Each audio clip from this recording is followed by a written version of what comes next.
I wanted to just talk about my experience with a public affairs person from Flock coming to our city council meeting recently.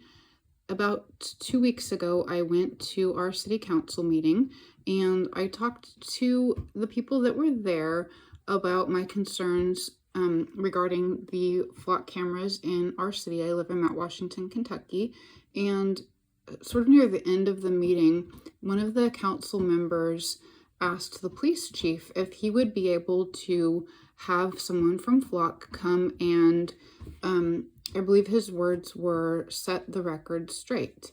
And presumably, I guess that was maybe because of what I said.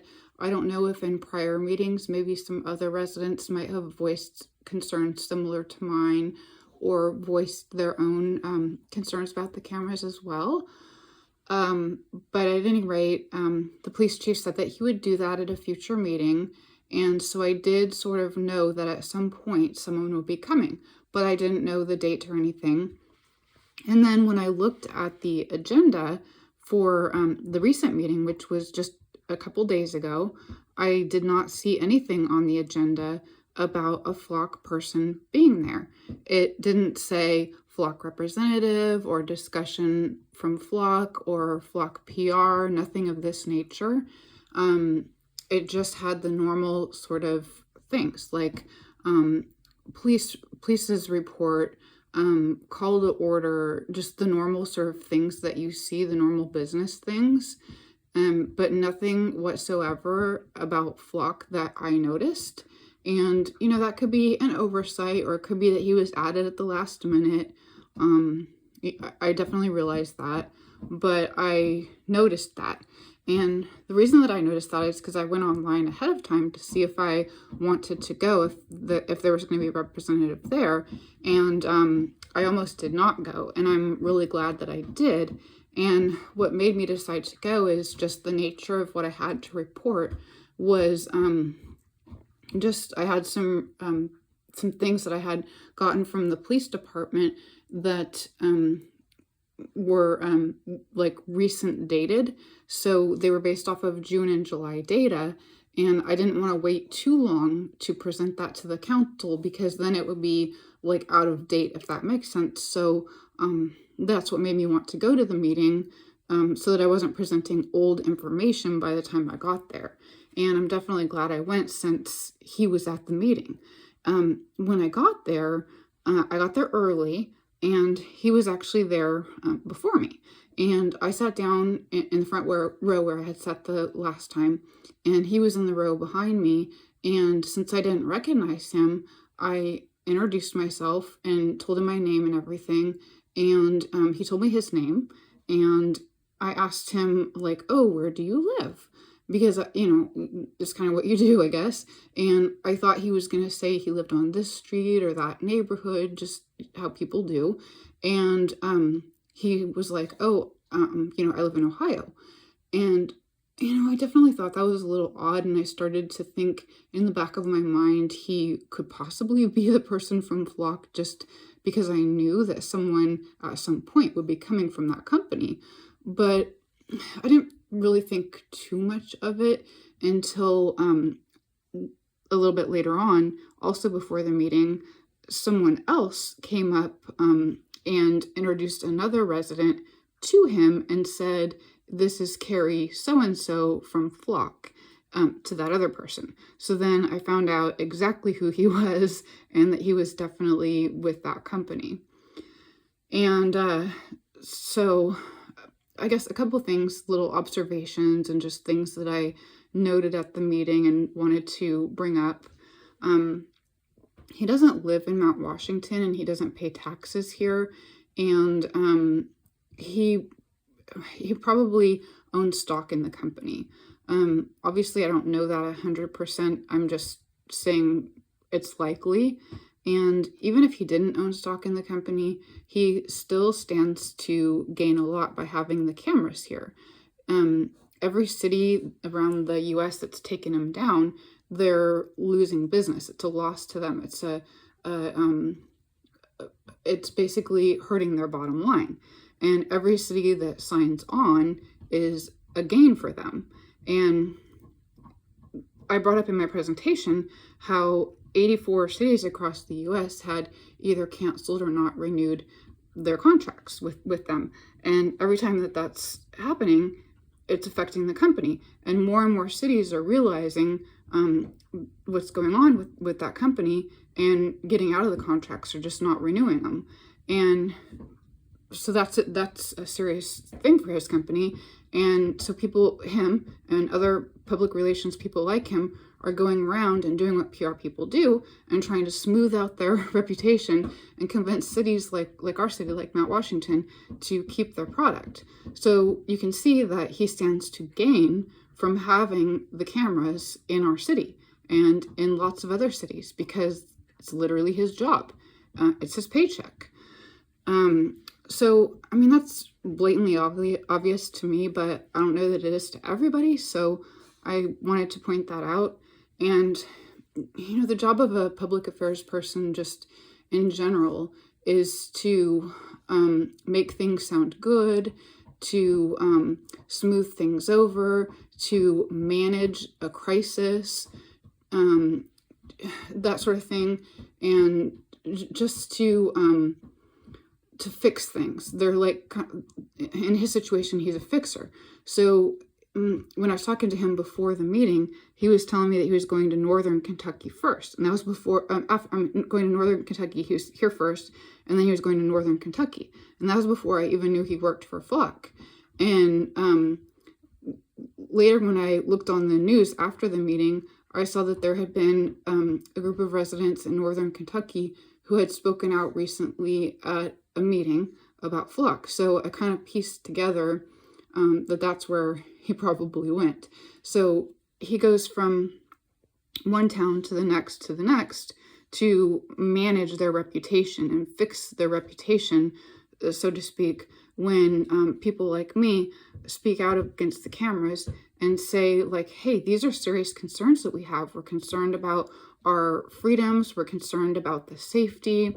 We're concerned about these things that have happened in other cities, and we don't want them happening here. He goes and sort of smooths things over and schmoozes the city council and tries to schmooze the city. So anyways, when I got up and gave my presentation, he was taking notes while I was talking. And I guess they were maybe some things that he wanted to touch on during his presentation. He spoke after me, and he didn't address every single thing that that I talked about, obviously, but maybe just some things that perhaps his company had told him to address, or things that he thought were most relevant. And then he spoke about those things during his presentation. And I thought it was interesting that he wouldn't answer certain questions that the council asked. I was really happy to see our city council asking some questions about abuses of the system and risks and things like that. But, like a typical PR person, he whitewashed words. I guess an example would be how they take the word abuse and they change it to misuse. But we all are smart and we know that abuse is abuse. And that's it. That's the bottom line. And then, of course, there were certain things that he wouldn't comment on, and he would just be like, I can't comment on that specifically. And even if they re-asked, he would be like, I can't comment on that specifically. And that's typical of a PR person. That's just how they are. We see it on the news. We see it in newspapers. It'll say, such and such company had no comment. Or in the news, they'll be like, no comment, no comment. And, that's he was like that. He's a PR person. He was like that. And then regarding what I had said in my presentation of the 84 cities who had canceled their contract or not renewed their contract on the day that I went to that city council meeting, he tried to swing it completely in the opposite way and was just like, oh, well, in the last year, we've had X amount of cities sign up with us, brand new cities signing up with us. And the thing is, okay, sure, that's true. You've had cities sign up with you. Yeah, I get that. But you can't overlook the 84 cities that have canceled. And what are the reasons? What are their concerns? What are the abuses that happened there, the misuses, the people that were affected in those cities? Why did they cancel those contracts? We need to examine that. We need to look at the whole picture. We need to parse out those details and not just be like, oh, wow, be like sparkled by his presentation or dazzled by his presentation.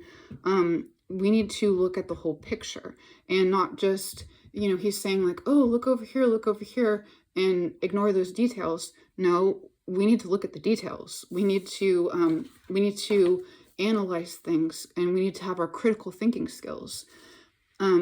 Which I think people in Mount Washington are really smart. I think our council's really smart. They were asking good questions, and I saw that, and I appreciated it. So, I think that's gonna happen. I think they're gonna see through what he was doing, his tactics. Then another thing is, during my presentation, I was showing the total number of vehicles that were scanned in our city, and what a high number it was. It was like, I think like over 2.5 million scans in a month, if I remember correctly. And then I was showing what a low amount of hot list hits it was. It was incredibly low. And then I calculated the percent of hot list hits based off of those numbers. And so I did that to show that it's mass surveillance, and to demonstrate what a massive Fourth Amendment violation it is for all of us innocent civilians. And then when he got up and presented, he made it seem like, oh, no big deal. If no alerts generated, all you innocent people don't even need to worry, like, no biggie.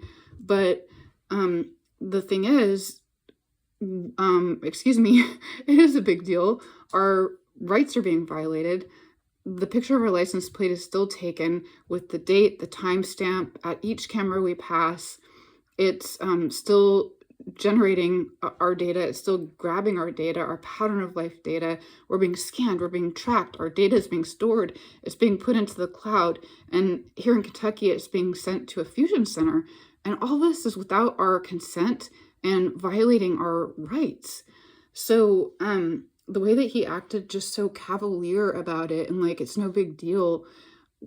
I mean, that was just crazy. But I mean, again, it's his job. So I understand he's doing his PR thing, but it's also like super annoying to have someone come in and, go completely opposite of the truth and ignore these things that are so obvious. And I hope our community, like I said, can just see through the things that he was saying and see the true picture of what's going on. Then just a final thing that was kind of funny is when he was up there at the podium, I noticed that he had a little voice recorder, a little handheld voice recorder. And I hadn't noticed that when I was presenting because my back was to him. But when he was up at the podium, I noticed he had it. And I didn't see him recording any of the council members when they were asking questions. But during his Q&A time, I saw that he pushed record on it when I raised my hand and I pointed out the recent Supreme Court case Chaudhry versus U.S. Because he had said that there were state cases supporting their product. And so then I wanted to mention the Chaudhry case. And I thought it was really funny and a little ironic, I guess, that he recorded me on the little handheld device, because literally the whole meeting is live streamed to the internet, and you can go watch the recording at any point in time, and there's a transcript of it online too. So anyways, that was just a little funny side note. And then, I wanted to say that our city council has been really respectful to me, and I appreciate that, because I know this information can be sort of, I don't want to say controversial, but maybe like contentious. not in my area with the people that I've been talking to here, but I've seen some meetings online where the city councils have been very unkind to residents that have come forward and presented information to them. But the city council of Mount Washington and the mayor, they have been really gracious in just listening to me. They haven't rushed me at all. They've allowed me the time to speak, to present. Nobody's even made a weird face at me or anything. They've all just, had pleasant faces and been very nice. And I just am respectful, and I really appreciate that about them. And also, like I was saying, I'm very grateful that they're asking questions about the risks of the system, and I just hope that they continue to do that. I think that's a good sign. And I hope they do research into how this violates our Fourth Amendment and look into cases of officer abuse and cases of false accusations that have happened across the U.S. And well, I don't think any of that's happening in Mount Washington. Obviously, I'm not saying that or anything, but what is happening in Mount Washington is Fourth Amendment violations because we have the cameras here, and that's not unique to Mount Washington. That's every single place that these cameras are. There's Fourth Amendment violations, and so I do hope that they take that into consideration, and that they consider looking at the contracts, and that they would consider removing the flock cameras from our community, because they don't have a place here. Mount Washington's such a great place. I love living here, but the cameras they don't belong here. And I really would like them to be removed. And I really hope that the council members and the mayor will consider that, and that they wouldn't listen to this public relations person who literally, it's his job he says he's not a salesperson, okay? But it's his job to sell the product, and he has an interest in selling the product. I live here, and I'm not paid by anybody. I love our Constitution. I love the freedoms that we have. I love our Fourth Amendment, and I just want to stand up for that, for our freedoms. I don't want to see our freedoms taken away. I don't want to see them slip away. And so that's why I'm speaking out. I don't have any paid interest or anything like that. No one's asking me to do this. I'm just doing it because I believe in our freedoms. So I guess that would be the last thing that I have to say. Thank you for watching.